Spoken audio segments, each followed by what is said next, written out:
لیکن مجھے لگتا ہے یہ جو ظلم ہوا ہے اس کے آگے بس ہو گئی۔ بیٹا آ جائے گا تو میری اس گھر میں تھوڑی جگہ بن جائے گی، مجھے یہ قبول کر لیں گے، اور میری جو 4 بیٹی ہیں ان کا بھی جو ہے وہ بھائی آ جائے گا تو اگین بیٹی پیدا ہو گئی، 5ویں بیٹی پیدا ہو گئی۔ ساس نے شوہر نے مل کر اس قدر مارا شمائلہ کو، اس بسم اللہ الرحمن الرحیم۔ السلام علیکم ناظرین، ویلکم بیک اسٹرانگ ماں کے چینل پہ۔ اگر آپ نئے ہیں تو سبسکرائب کر لیں چینل کو، اور 1 روپیہ دے کر ماں کی قیمتی جان بچائیں۔ میں لڑکی ہوں، یہ میرا قصور ہے، میں بیٹی ہوں، یہ میرا قصور ہے، میں پیدا ہوئی ہوں ایک ایسے گھر میں، میرا قصور ہے۔ یہ واقعہ ہے بھاول نگر کا، جہاں پہ ظلم کی ایسی داستان کہ ہر آنکھ اشک بار، ہر ماں رونے پہ مجبور، ہر بیٹی رونے پہ مجبور، ہر وہ ماں باپ جن کی بیٹیاں جو ہے وہ شادی کر کے اپنے گھر جا چکی ہیں، ان کے دل جو ہے کلیجے منہ کو آ گئے جب یہ والی واردات، یہ والا کیس جو ہے وہ سنا۔ اور جب بھی کوئی کیس آتا ہم کہتے ہیں اس سے بڑا کیس ظلم ہم نے نہیں دیکھا، لیکن مجھے لگتا ہے یہ جو ظلم ہوا ہے اس کے آگے بس ہو گئی ہے۔ بہاول نگر میں ایک بڑی ہی پیاری خوبصورت شمائلہ، جس کی شادی ہوئی، اور شادی کے بعد اللہ نے اس کو پیاری سی بیٹی سے نوازا۔ شوہر کا نام نعمان ہے، اور یہ بہاول نگر کے ایک علاقے میں رہتے ہیں۔ اللہ نے اس کو پیاری سی رحمت سے نوازا، اور اس نے بڑی خوشی منائی کہ اللہ نے مجھے بیٹی دی ہے۔ شوہر تھوڑا سا پھر بھی ناراض ہوا کہ بیٹی پیدا ہو گئی، پھر اس کے بعد اللہ نے اس کو دوبارہ جو ہے وہ بیٹی سے نوازا، پھر تیسری بیٹی سے نوازا، اور اللہ کہتا ہے جس سے میں خوش ہوتا ہوں اس کو بیٹیاں عطا کرتا ہوں۔ یہ اللہ کی خوشی بھی دیکھے کہ اللہ تعالیٰ ان کو بیٹیاں عطا کرتا ہے۔ اس کا مطلب ہے کہ بیٹی رحمت ہے، اور جب رحمت گھر میں آتی ہے تو چاروں طرف رحمتیں پھر برستی ہیں، اور 4 چاند لگ جاتے ہیں اس گھر کو۔ اس کے بعد چوتھی بیٹی پیدا ہو گئی۔ جب چوتھی بیٹی شمیلہ کے گھر پیدا ہوئی ہے تو نعمان نے مارنا پیٹنا شروع کر دیا، بہت مارا اس کو پکڑ کے، ساس نے بھی مارا، سب رشتہ داروں نے بھی اس کو ابیوز کیا کہ آپ اے کی تو تیاں ہی پیدا کیتی جانی ہے، تو تیاں ہی جمی جانی ہے، تو کڑیاں ہی جمنی ہے، جو کہ اس معاشرے کا المیہ ہے اور تلخ حقیقت ہے۔ جبکہ بیٹی اور بیٹے جو ہیں یہ اللہ ہی دیتا ہے، اللہ کو اختیار ہے، اللہ کو اختیار ہے عزت کا، ذلت کا، اللہ کو اختیار ہے رزق کا، اللہ کو اختیار ہے بیٹیاں اور بیٹے کا۔ اور اللہ نے قرآن پاک میں واضح فرمایا ہے، میں جسے چاہوں بیٹیاں عطا کر دوں، جسے چاہوں بیٹا عطا کر دوں، جسے چاہوں دونوں ملا کر۔ جس کو ہم قبول نہیں کرتے ٹرانسجینڈر، ان کو بھی ہم قبول نہیں کرتے، حالانکہ اللہ نے ہی ان کو پیدا کیا۔ ہر چیز کا مالک اللہ ہے، پھر ہم دنیاوی لوگ، دنیا فانی، اس کی فانی زندگی کے اندر رہ کے اپنی بیگموں کو مارتے ہیں، پیٹتے ہیں، ان کے اوپر ظلم کرتے ہیں کہ اگر آپ نے بیٹی پیدا کی تو یہ ہو جائے گا۔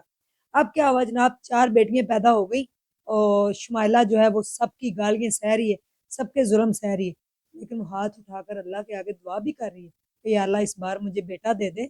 تیرے گھر میں کوئی کمی نہیں ہے، تیرے خزانوں میں کوئی کمی نہیں ہے، بیٹا آ جائے گا تو میری اس گھر میں تھوڑی جگہ بن جائے گی، مجھے یہ قبول کر لیں گے، اور میری جو 4 بیٹی ہیں ان کا بھی جو ہے وہ بھائی آ جائے گا تو باپ جو ہے وہ مجھے بیٹیوں کے ساتھ ساتھ قبول کر لے گا، کہ بیٹیاں جو ہیں وہ 4 بیٹیاں تو ہیں لیکن جب بیٹا ہوگا تو مجھے قبول کر لیا جائے گا۔ لیکن اللہ تعالیٰ جو ہے اس کی پلاننگ اور ہے، ہماری پلاننگ اور ہے۔ یہ اس دفعہ واضح کہہ دیا گیا شمائلہ کو نعمان کی طرف سے اور ساس کی طرف سے، اگر اس دفعہ بیٹی پیدا ہوئی تو ہم تمہیں مار دیں گے، طلاق نہیں دیں گے، ہم تمہیں مار دیں گے۔ یہ بات اس کے ذہن میں بیٹھ چکی تھی، اور الٹرا ساؤنڈ تو آپ کو پتہ ہے زمانہ ہے، الٹرا ساؤنڈ کروانی شروع کر دی۔ جب بھی الٹرا ساؤنڈ کروانے جاتی تو آگے سے وہ ڈاکٹر کو کہتی ڈاکٹر صاحب آپ مجھے نہ بتانا میرے گھر بیٹی پیدا ہو رہی ہے یا بیٹا پیدا ہو رہا ہے، باہر آ کے اس نے کہہ دینا کہ ڈاکٹر کہہ رہے ہیں ابھی پتہ نہیں چل رہا، ابھی صحیح سے ہمیں پتہ نہیں چل رہا، بچے کا بھی پتہ نہیں چل رہا۔ یہ الٹرا ساؤنڈ انہوں نے کروائی ہر منتھ۔ دیکھیں آپ کے لوگ اللہ تعالیٰ کا پردہ بھی، یعنی کہ پیٹ ایک پردہ ہے، اس کے اندر بیٹی ہے بیٹا ہے، یہ اللہ کی دین ہے، آپ اس کو بھی نہیں چھوڑتے، الٹرا ساؤنڈ کے ذریعے پتہ کرتے ہیں کہ کیا ہے۔ اب ڈاکٹر سے تو وہ منع کرواتی رہی، وہ دن آ گیا ہے اور ڈلیوری ہو گئی، ہاسپٹل لے جایا گیا، اللہ نے جو ہے وہ اس کو ایک اور رحمت سے نواز دیا،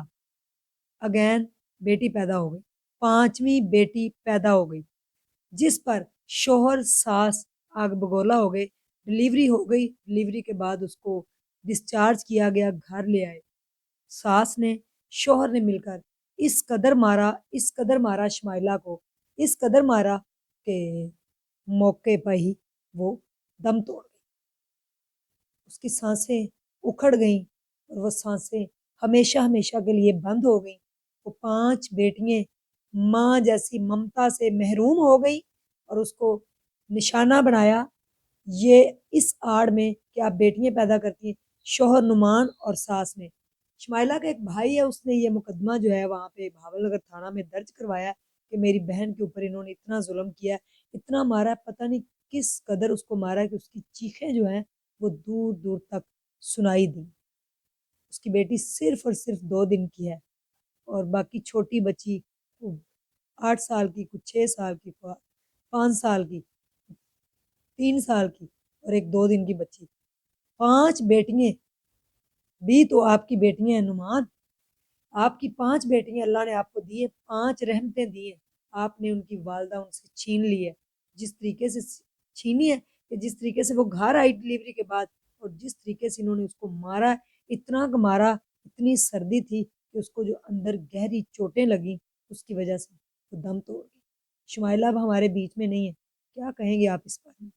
کتنی زارا، کتنی شمائلہ کو ماریں گے، کتنے تانے دیں گے بیٹی پیدا ہونے پر، کتنا ظلم آپ کریں گے، ہر ماں کی آنکھ اشکبار ہو گئی اور ہر کوئی اس گلی کا کونا کونا بھی شمائلہ کو رو رہا ہے۔ بیسیکلی دیکھا جائے تو وہ 5 جو معصوم کلیاں ہیں نا، جنہوں نے ماں کے آنگن میں کھلنا تھا، جن کو ماں نے سنبھالنا تھا، جن کی ماں نے پرورش کرنی تھی، اب وہ بیٹیاں، 5 بیٹیاں، ان کو کون سنبھالے گا؟ وہ منحوس دادی یا وہ باپ جو اب سلاخوں کے پیچھے ہے؟ باپ کو حراست میں لے لیا گیا ہے اور دادی نے ان کو کیا سنبھالنا ہے؟ زمانے کی ٹھوکریں کھائیں گی، ٹھوکریں کھاتے کھاتے ایک دن کیا ہوگا ان کے ساتھ کچھ کہا نہیں جا سکتا۔ بھاول نگر کی تاریخ کا یہ واقعہ ہے اور واقعی سیاہ دن ہے، کیونکہ 5 بیٹیاں سسکیاں لے لے کے رو رہی ہیں کہ امی اٹھو، امی اٹھو، امی کو کیا ہوا ہے، امی کو اٹھاؤ، امی کیوں نہیں اٹھ رہی، امی روٹی دے دو، امی اٹھو۔ یہ آوازیں تھیں ان 4 بیٹیوں کی جن کو سمجھ تھی، اور پانچویں 2 دن کی ننھی کلی جس کی ماں ہمیشہ ہمیشہ کے لیے اس سے جس کی ماں ہمیشہ ہمیشہ کے لیے چھین لی گئی۔ کامنٹ سیکشن آپ کا ہے، رائے کا اظہار کریں، ہاسپٹل کو 1 روپیہ دے کر ماں کی جان بچا لیں۔